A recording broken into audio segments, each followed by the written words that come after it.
So today we want to continue our series on God and country and about how believers are supposed to react to their government, to people in authority. And the Bible, of course, is clear, as we see in Romans chapter 13, that the general position of a believer is to be humble and submissive, to, as much as possible, be at peace with all men. That's what the Bible clearly teaches. However, sometimes things go wrong. The government gets out of control. And when the government gets out of control, then that's when Christians have to behave in an extraordinary manner. And today's story about Daniel from Daniel chapter 6 is basically about someone who does behave in a manner which is contrary to what the government edicts or rules or laws demanded. Now, just to remind you of this particular story, the story begins with envy. And those satraps and governors and people around Daniel who were envious of the influence and power he had over King Darius. And because they were jealous of his influence, his power, the fact that he had authority, that he was a Jew, all of these particular things, they set out to conspire to destroy him. So they watched Daniel and found out that he really had no corruption about him, that they weren't going to get him because he was morally inept or anything like that. So they decided they would use his faith, his religion, against him. And they had Darius, who was unwitting, did not know what was going on, somewhat innocent in the whole matter, make an edict. And the edict was an edict of the Medes and the Persians, that only King Darius, who probably was not a king, just a regional government, but nonetheless, only Darius could be worshipped for a 30-day period of time and prayed to for a 30-day period of time. So this, of course, is an outrageous and ridiculous law. That Darius even signs on to it is outrageous and ridiculous and the signs of a wicked, tyrannical government.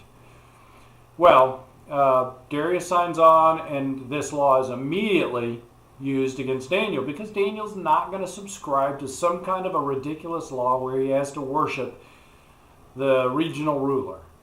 And Daniel does not change his habits. And really that brings us to our first three questions. And those three questions are, why is it in the face of government tyranny, why is prayer important? Because we know that Daniel kept praying. So why is prayer important? Second, why are spiritual habits important in the midst of cultural change and shift? And we're going to talk about Daniel's prayer and his spiritual habits here in a moment. And third, why is it important for believers to be determined to not change even though circumstances around them change? So, Daniel, as we know, heard about the edict that came from King Darius and was, as I said, an edict from the Medes and the Persians. And his determination was he wasn't going to respect that edict. He was going to keep doing what he'd always done, which is to open his window, pray toward Jerusalem 3 times a day. So you see in this passage spiritual disciplines that just kept going on. He's going to pray 3 times a day. He's going to face Jerusalem. These are the tent poles of his life, and they're not going to change. And not only that, we see in this passage that his prayer life is unchanged. Even though he's supposed to only, quote, pray toward the king of the Medes and the Persians or the regional government of the Medes and the Persians, he does not do it. He's going to keep doing what he's always done. So you see also in this passage this determination that his faith is not going to be shaken or changed just because some ridiculous local cultural rules or norms or because the king declared something or other. So that's who Daniel is. The backdrop of the story for Darius is that once a law has been made, it can't be unmade. It's an edict, and that was the way it was for the Medes and the Persians. You couldn't make some kind of an opposite law to overcome the consequences of the law which had already been made. So we know the story. Daniel refuses to not do what he's always done in terms of prayer and spiritual disciplines, his determination to just be a person of faith.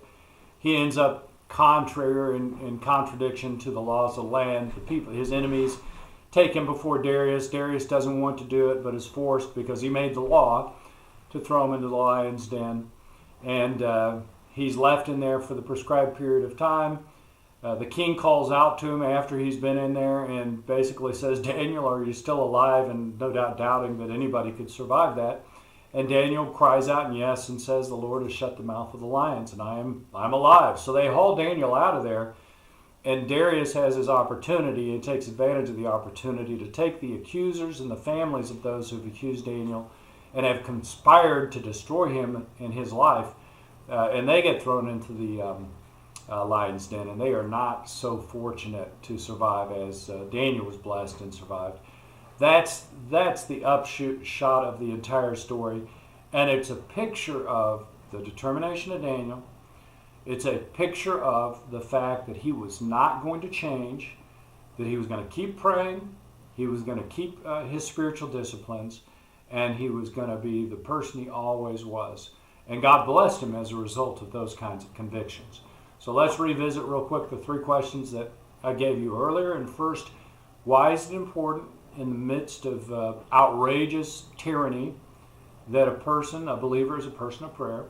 Second, why are spiritual disciplines or practices important in the midst of cultural shift, in the midst of changing times? Why do we need to have spiritual disciplines? And third, why is determination to not change important for a believer in the midst of a shifting and a changing world? So discuss these questions. Have a great day. God bless you.